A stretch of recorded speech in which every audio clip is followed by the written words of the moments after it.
महिन्याला 10 ते 12 लाखाचं सेल होतोय. सगळ्यांचे बिल वगैरे भागवले जातात, लोकांचे पगार वगैरे दिले जातात, पण मालकाच्या अकाउंटवरती ₹0 प्रॉफिट दिसतो. आणि ते असूनच्या असून त्याच्यावरती एक एक्स्ट्रा गोष्ट राहते, ती म्हणजे सप्लायरचे पेमेंट अजून बाकी असतात. या वेळेला मालक मात्र टेन्शनमध्ये येतो की आपले पैसे एक्झॅक्टली गेले कुठे, माझ्या अकाउंटवर प्रॉफिट तर दिसत नाही, माझे खर्च फक्त निघतायत, पण प्रॉफिट चाललाय कुठे हेच समजत नाहीये. आणि अनेक बिझनेसेसमध्ये ही कंडिशन असते. ह्या बिझनेसचा प्रॉब्लेम सेलचा नाहीये, कारण की डेली 30-40 हजारचा गल्ला होतोय, महिन्यात शेवटी 10-12 लाख सेल होतोय, पण प्रॉफिट कुठे चाललाय याचं ट्रॅकिंगच सरळ होत नाही. तर आजच्या या व्हिडिओमध्ये आपण त्याच गोष्टी समजून घेणार आहोत. आज या व्हिडिओमध्ये मी तुम्हाला 6 प्रॉफिट किलर गोष्टी सांगणार आहे, जे तुमचा प्रॉफिट ड्रेन करतात. त्यामुळे व्हिडिओ शेवटपर्यंत नक्की बघा, कारण की तुमचा एक न एक रुपया वाचवण्यासाठी ह्या गोष्टी नक्कीच फायद्याच्या ठरतील. नमस्कार, मी अरुण पाटील. थॉटफुल गुल्लक या चॅनलवरती आपण बिझनेसचे प्रॅक्टिकल थॉट समजून घेतो, ग्राउंड रियालिटी समजून घेतो, जे तुमच्या बिझनेससाठी खरंच खूप महत्वाचे आहेत. तर चला सुरुवात करूया आजच्या भागाला. सगळ्यात पहिला आणि महत्वाचा पॉइंट, बिझनेस आणि पर्सनल अकाउंट एकत्र क्लब करून ठेवायचं. आता हे जर केलं तर सगळ्यात मोठा प्रॉब्लेम क्रिएट होतो. अनेक बिझनेस ओनरना ही घाणेरडी सवय असते. ते काय करतात की पर्सनल एक्सपेन्सेस हे आपल्या बिझनेसच्या अकाउंटमधून क्लिअर करतात. मुलांच्या शाळेची फी भरायची असेल, गाडीचा EMI, घराचा हप्ता, बाकी छोट्या मोठ्या गोष्टी, घरात लागणारी प्रत्येक गोष्ट आपण बिझनेसमधनं पैसे काढायचे आणि कव्हर करायचे. लक्षात ठेवा, बिझनेसचा गल्ला हा तुमचा ATM नाही. बिझनेस हा कम्प्लिटली सेपरेट असला पाहिजे, पर्सनल अकाउंट हे सेपरेट असलं पाहिजे.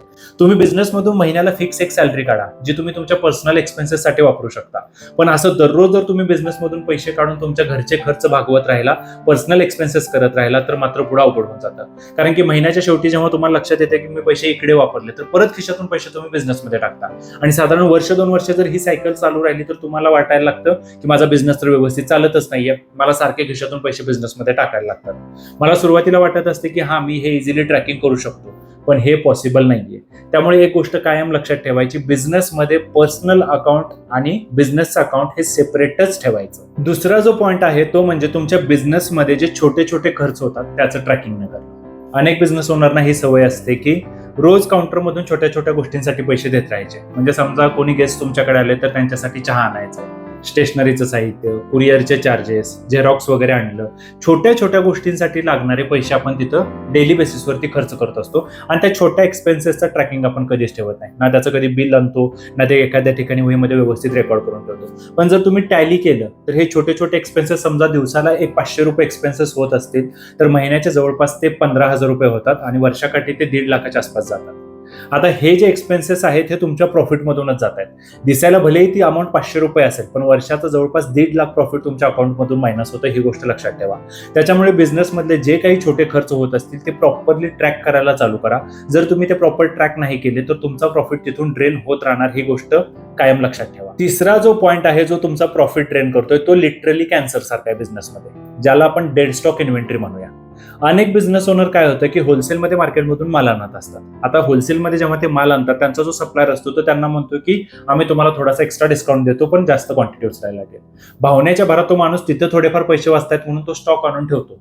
त्यातला थोडाफारच त्याचा स्टॉक मूव्ह होणार आहे पुढच्या 4-5 महिन्यामध्ये, हे त्याला माहित आहे. तरी सुद्धा डिस्काउंट मिळतो म्हणून घेऊन येतो आणि त्याच्याकडचं शेल्फ भरून राहिलेलं असतं, त्यातच खुश असतो की माझ्याकडे भरपूर माल आहे. पण जर त्या डेड स्टॉक मधला माल हल्लाच नाही, पुढचे 8 महिने वर्षभर तो स्टॉक तुम्हाला सांभाळायला लागला, तर लिटरली तुमच्या खिशातले पैसे त्यात अडकून पडलेले असतात.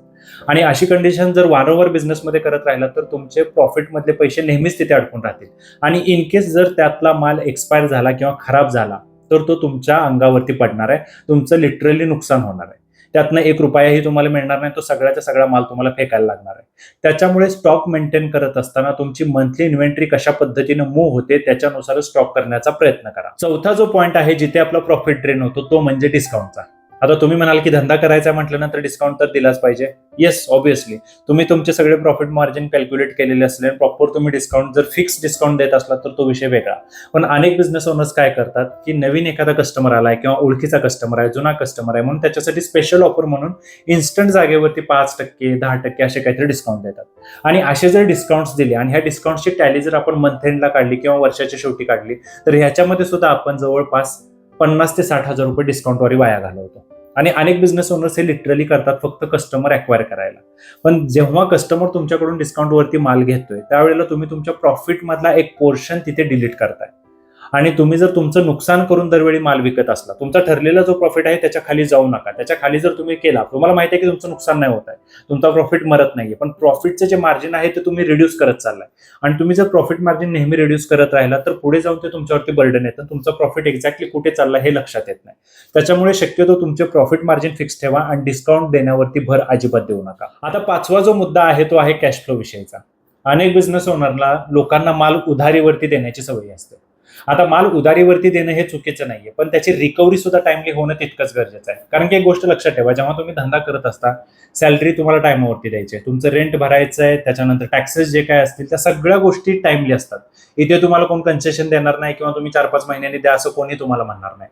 त्यामुळे तुमची जी काही उधारी असेल, तुम्ही जो क्रेडिटवरती माल दिलाय त्याची रिकव्हरी जेवढ्या लवकर होईल तेवढं चांगलं आहे. शक्यतो क्रेडिटवरती माल न देता कॅशमध्ये जर व्यवहार करायला लागला, डेली तुमची कॅश मुवमेंट व्हायला लागली तर त्याचा खरंच तुम्हाला खूप चांगला फायदा होईल. कारण की ज्या बिझनेसमध्ये पैसे रोटेट होत राहतात ना, तिथे प्रॉफिट व्यवस्थित जनरेट होतो.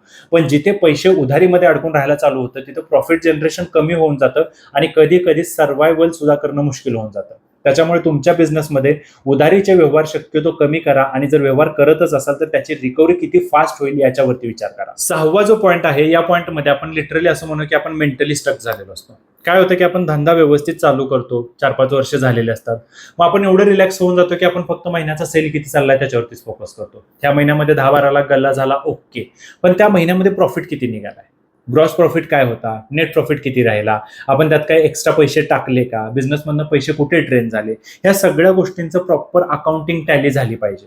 पण काय होतं की आपल्याला एक सवय झालेली असते, महिन्याला एवढा सेल झाला पाहिजे, माझा एवढा सेल झाला म्हणजे मी निवांत, लोकांचे पगार वगैरे दिले, दॅट्स ऑल. पण माझ्याकडे पैसे राहत आहेत किती याच्याविषयीचं कॅल्क्युलेशनच नसतं. त्याच्यामुळे महिन्याच्या शेवटी म्हणण्यापेक्षा दिवसाला तुमचा प्रॉफिट किती होतं याचं ट्रॅकिंग सुरू करा सुरुवातीला. जर तुम्ही डेली प्रॉफिटचं ट्रॅकिंग चालू केलं ना तर त्याचा खरंच खूप पॉझिटिव्ह इम्पॅक्ट तुमच्या बिझनेसवरती येतो. तुमचे पैसे कुठे अडकतायत, प्रॉफिट कुठे ड्रेन होतोय हे सुद्धा तुमच्या लक्षात येतं. बिझनेस करत असताना कायम लक्षात ठेवायचं की आपलं प्रॉफिटवरती लक्ष असलंच पाहिजे. एक साधं उदाहरण बघा, समजा एखादा बिझनेस जो आहे ज्याचा सेल 10 लाखाचा आहे आणि तो महिन्याला 2 लाख रुपये कमवतोय आणि एखादा 15 लाख रुपयाचा माल विकतोय आणि फक्त 1 लाख रुपये कमवतोय. नक्की बिझनेस फायद्यात कोणता? बट ऑब्वियस 2 लाख रुपये महिन्याला कमवतोय तो. आपण आपल्या बिझनेसचे प्रॉफिट मार्जिन हे मेंटेन ठेवलेच पाहिजेत, बिकॉज आपण बिझनेस चालू केलेला असतो पैसे कमवण्यासाठी, प्रॉफिट मेंटेन ठेवण्यासाठी. त्याच्यामुळे तुमच्या बिझनेसचे प्रॉफिट कुठे लिकेज होत आहे ते आयडेंटिफाय करा आणि त्याच्यावरती फोकस करा. या व्हिडिओमध्ये आपण खूप बेसिक मुद्दे शिकलोय ज्याच्यामध्ये कोणतंही मोठं लॉजिक नाहीये. सगळ्यात पहिला मुद्दा कोणता, तर आपलं पर्सनल अकाउंट आणि बिझनेसचं अकाउंट सेपरेट ठेवायचं आहे. दुसरी गोष्ट, छोटे छोटे जे खर्च करतोय त्याचं प्रॉपर रेकॉर्डिंग ठेवायचं आहे. तिसरी गोष्ट, आपल्याकडे जो काही डेड स्टॉक आहे त्याच्यामधली इन्व्हेंटरी चेक करायची, विनाकारण जो डेड स्टॉक ठेवलाय तो जेवढ्या लवकर काढता येईल तेवढ्या लवकर काढायचा आणि तिथून पुढे व्यवस्थित इन्व्हेंटरी मेंटेन ठेवायची. चौथी जी गोष्ट आहे ते काउंटरवरती येणाऱ्या कस्टमरला विनाकारण छोटे छोटे डिस्काउंट ऑफर करायचे नाहीत. फक्त कस्टमर अक्वायर होतोय म्हणून जर तुम्ही डिस्काउंट देत बसला तर तुमचं प्रॉफिट तिथे ड्रेन होणार. 5वी जी गोष्ट आहे की आपण विनाकारण क्रेडिटवरती माल देतो, उधारीवरती माल देत असतो, ती उधारी आपण लवकर रिकव्हर करत नाही. अनेक लोक उधारीवरती माल घेऊन जातात, 2-2, 3-3 महिने पैसे देत नाहीत. त्याच्यामुळे उधारीमध्ये शक्यतो पैसे अडकू नका. आणि 6वी जी गोष्ट आहे की आपलं अकाउंटिंग आपण हे दर महिन्याला प्रॉपरली चेक केलं पाहिजे. फक्त सेल्स किती न झालाय याच्यापेक्षा प्रॉफिट किती जनरेट झालाय त्याच्यातून हे सुद्धा आयडेंटिफाय करायला चालू करा. तर तुमच्या बिझनेसमध्ये याच्यातून कोणती गोष्ट इम्प्लिमेंट करता येते एका कमेंट बॉक्समध्ये नक्की सांगा. आणि तोपर्यंत स्वतःच्या बिझनेसची काळजी घ्या. लवकरच भेटूया एका नवीन व्हिडिओसोबत. धन्यवाद.